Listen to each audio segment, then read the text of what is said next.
Parliament fights happen a lot more than you think. So this past week, something crazy happened. If you're Ghanaian, you probably know this, but if you're not, let me fill you in. The Parliament of Ghana came together to make a decision about a new tax that we'll talk about a little bit later. And just like all meetings involving grown, matured people, their meeting ended like this. Very, very classy. The future of this country is very, very bright. Now, I didn't want to talk about this because I don't like talking about politics or trending issues, but this one was too good for me to let go. So I put up a poll on my community tab and 115 of you voted and 91% of you wanted me to talk about it. And so I'm here to do it because this is a democracy. Now, one thing this event did was to give Ghanaian journalists the opportunity to use the word brouhaha. Oh my God, bro. I'm starting to believe they teach you guys that word in journalism school or something. You can't find another word. Every single thing is a brouhaha. Okay, now let's go into it. Now keep watching the video because we will talk about the recent parliament fights. But before we do that, let's talk about parliament fights in general because they happen a lot. Like, they are shockingly common. They happen very, very frequently. They happen all around the world and they are not new at all. They have been happening since history. Like, this is a real thing. Now, this is an illustration of the US Senate in 1906. They were on the floor fighting. I don't want to try to say the artist's name, but you can find a link to the picture in the description. And even before that, in 1856, there was a fight in the same US Senate where one guy almost killed the other guy because they were fighting over slavery. They were discussing whether or not they should abolish slavery, you know, because back then, that was a thing you had to discuss. You didn't just know that it was bad. Somebody had to convince you that it was bad. Let's move on. And throughout the years till now, there have been many of them. I even saw this nice name on Wikipedia. They called it legislative violence. It's just great the way we find nice names to describe ridiculous things. And these parliamentary fights happen so much that somebody decided to make a website where they have a collection of parliamentary fights and people can submit new fights. And of course, I will submit the new fights to the website right after I finish making this. I'll put a link to the sites in the description below so you can go there and just have fun watching grown men fight each other. Now, you've probably seen this very popular one from Uganda, the one that I think they put to WWE soundtracks over it. You've probably seen this one. Tech Fringe lighting up the Miz! Lands on his feet, and again he's fighting off the Lumberjacks. There's a shot where there's this guy over here who's clearly a police guy, but he's standing at the side like, nigga, I'm sorry. I'm not even getting into this guy. These guys are stronger than me. I'm sure he's calling other police cars. If he gets in, he will probably get destroyed. There's this woman over here who keeps provoking that guy. Look, because she knows the guy cannot hit her back. And one guy makes a mistake of throwing a chair into the crowd. And if you've watched the Boondocks, you know why throwing a chair in the midst of black people is it's a bad idea. Oh my God, a chair! What do you think? I'm mad, man! And right after he threw the chair, I do not know where this guy came from. I don't know. He was standing over there just watching. Right as the guy threw the chair, this guy just ran from the side. Just takes control. He fights everybody off the table. He's doing these steps. I don't know what he's doing. Some Michael Jackson steps. And then he ran away. Yo, listen, I think Ugandan parliament might have the best fighters. I don't know what it is, but they're very skillful. Like, take a look at this. Take a look at this. Chaos on SmackDown. Yo, did you see that? Another person throws a chair. And look, the guy just caught the chair. Like, clean. That's an amazing skill. I wouldn't expect parliamentarians to have that skill. Unless it's not a parliamentarian, he's some kind of bodyguard or something. Okay, I don't know what's going on over here, but it looks like they're trying to pull this guy in, but he's not coming. But, you know, if you've seen any zombie movie, World War Z, Resident Evil, you know that when they gag up on you like that, you are done. Yeah, this is a clear zombie movie. See the way they just sucked him into the crowd and he's gone. Look. They're eating him up. Look. Kicks out just in the nick of time. This guy, everybody's fighting. We're all fighting for the country. We are trying to feel. We are trying to get feelings. Did you see it? Let me show you again. Kicks out just in the nick of time. Hey, you want to treat that woman. See. You want to see. Can you see what I'm seeing? So the kind of things we don't like, bro. If you are fighting, let's fight. Stay focused. Don't go and be treating a woman and things that we don't like that. So this one happened in South Africa where some people didn't like Jacob Zuma, which is like, you know, normal thing. Now, I like Jacob Zuma because he's a source of comedy, but the people in the country didn't really like him that much. I think they're trying to prevent him from giving an address, and then they start singing a song together, which... Honorable Mshongo, Honorable Koza. Okay. And then the fights broke out because they're trying to drive them out. And Honorable Mulauzi. The other parliamentarians were just there like, listen, I don't get paid enough for this, okay? You want to fight. I'm not even minding you. And of course, we have some from our very, very beloved Nigeria. Because, listen, if there was no parliamentary fights from Nigeria, it wouldn't make any sense. Because Nigeria is the most entertaining country in the world. It's a movie that never ends.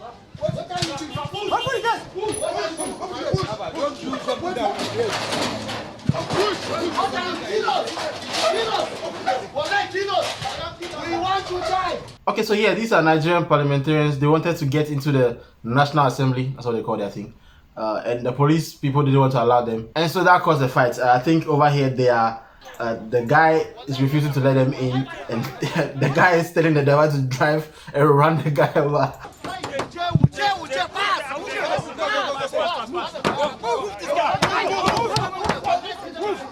See, I told you Nigeria always wins, right? See.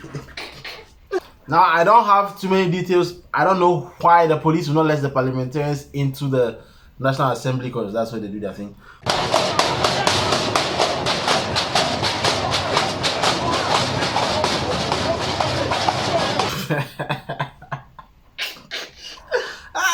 They are trying to break the gates now, which is unfortunate because it looks like they paid for quality gates, so they couldn't break the gates down. Excuse me. Can I please access the premises of the House of Representatives for me to go and preside over the House? And people are dying. My name is Aminu Waziri Tambol. If you're Nigerian, this was in 2014. If you know why this particular thing happened, please let me know in the comments below, because I can't find anything. Like, even the Speaker of the Parliament doesn't know why he's being blocked. So let me know why. Are you true citizens of this country, my friends? Officer, how are you? Please approach me, please. I hope have you identified me? Okay. The policeman is like, Hey, listen, okay, don't stress me. I'll come and I'll talk to you later, okay? And then Kwame Eugene was in the crowd. Did you hear Kwame Eugene? You didn't hear it? Let me play it again. Yeah? Did you hear Kwame Eugene? You didn't hear Kwame Eugene? Let me play it again. Yeah? Eh?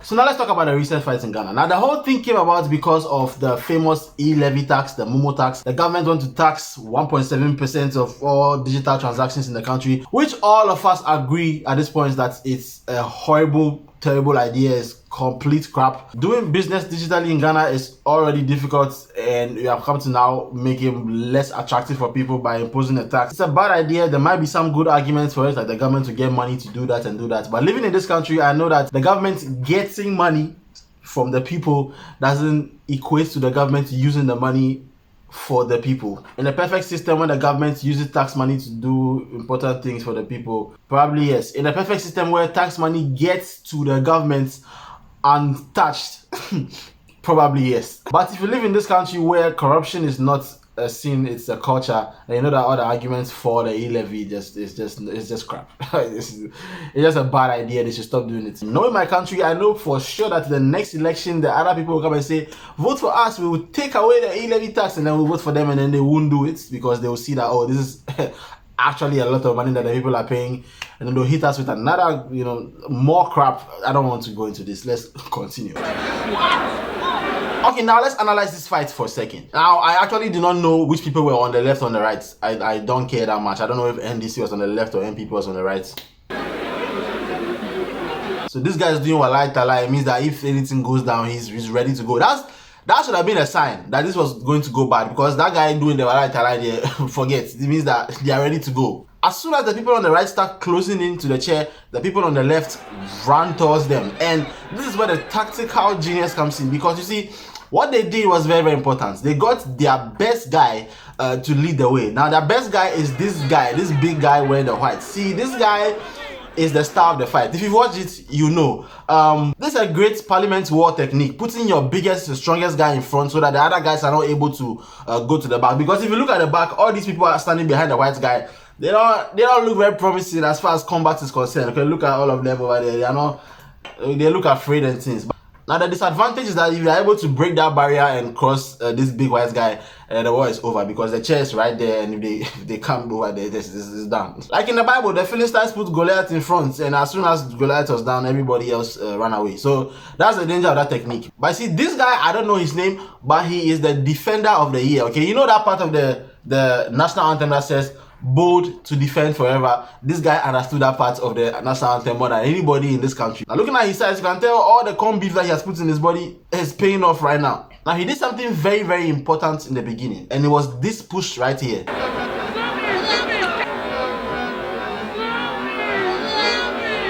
Because in the beginning, like the guys on the other side were kind of trying to go in a little bit, but they were being contained by the other weaker fighters. But you see that initial hard push in the beginning, because that guy he pushed wasn't even doing anything. If you watch it carefully, the guy wasn't doing much, but that's important to send a message to the enemy and say, listen, I don't care what you're doing. Even this guy are pushing like this. If you try and do giddy giddy over here, I will push you back. You fall down and break your head. And that sent confusion to the enemy camp and just unsettled everybody. Now another guy came in front and tried to break through the big barrier. So this guy in the dark blue, right? He's the one trying to. He's doing giddy giddy. Look at him. He looks relatively young too.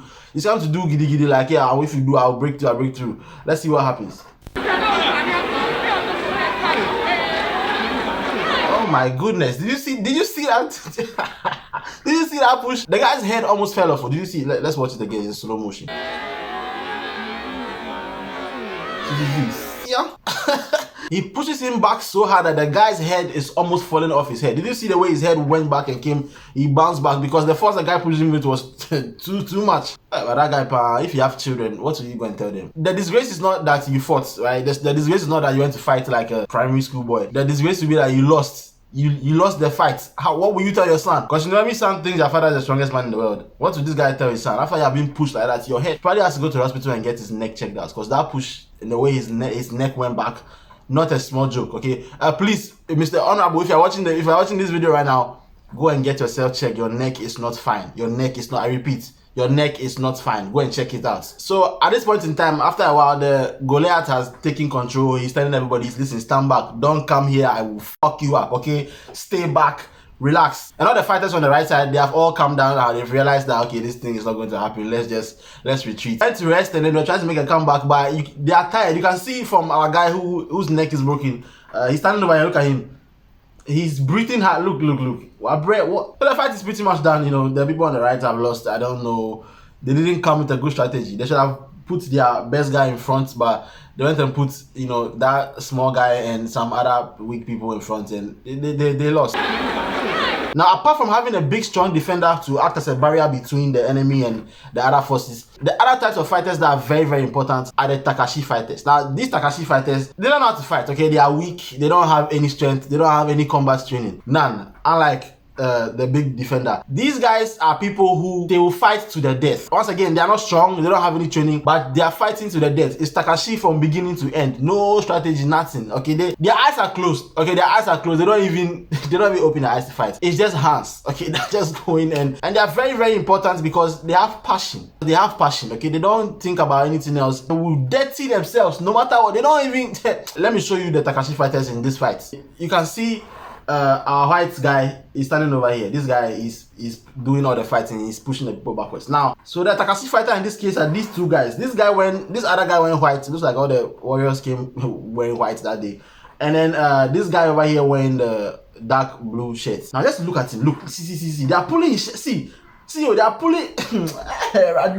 Now you can see what's going on over here. They are pulling the guy's shirt. They are trying to tear him down, but he's not backing down. Forget. See, if you watch the other guy, the big guy, he has skills. He's pushing them back with his hand. You know, trying to, you know, use his training to contain the situation. But this other guy, he's like, listen, you are not getting through. Okay, you can pull my shirt, pull me down. I don't care.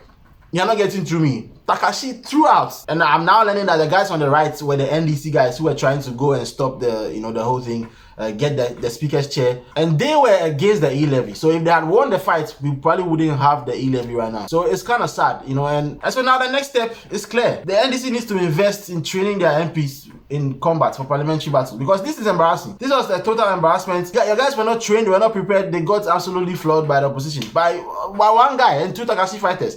They didn't even have to bring the people at the back. You guys came, almost all of you came over there to fight. You had the younger men and you still lost. Jesus Christ. Now, while watching this whole thing, one question was just running through my mind. Just one question. Where are the women? Be like Yasantua, get to the battlefront and show what you have. What are you doing? Where all of them? Oh my God, what I would give to see a girl fight in parliament. Lord of mercy. Bro, that would be the most epic moment in the country, man. That would be incredible. Because the thing about women fighting is that when they get to that beast mode, when they get to that level where they are fully angry and they're ready to go, nothing else matters, okay? They will throw their wig off, they'll put the other person's wig off, their clothes will fly off, and they don't care. And that should tell you a lot, because they spend a lot of time getting ready before they step out of the house. I mean, when they do makeup and they are crying, they don't want to cry because to mess up the thing, they start doing the makeup cry. Have you seen that one? This one. The one, they start doing like this. They cry like this. You've seen that one, right? But when there's a girl fight, none of that matters anymore, okay? They are going straight for the kill and they have to defeat the other person, no matter what.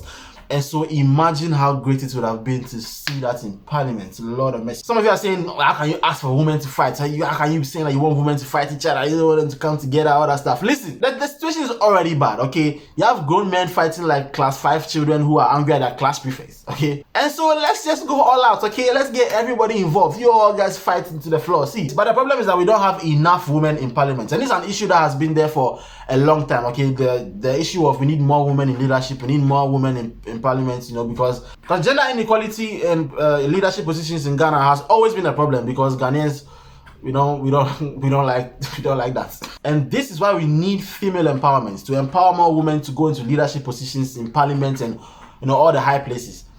Because of situations like this, because the inequality in that fight was too much, okay? It was all men. We need equality across the board. We need to level the playing field. On days like these, having the parliament being 50% women will be a great advantage, because Lord of mercy, that would have been the best thing. Oh, Jesus.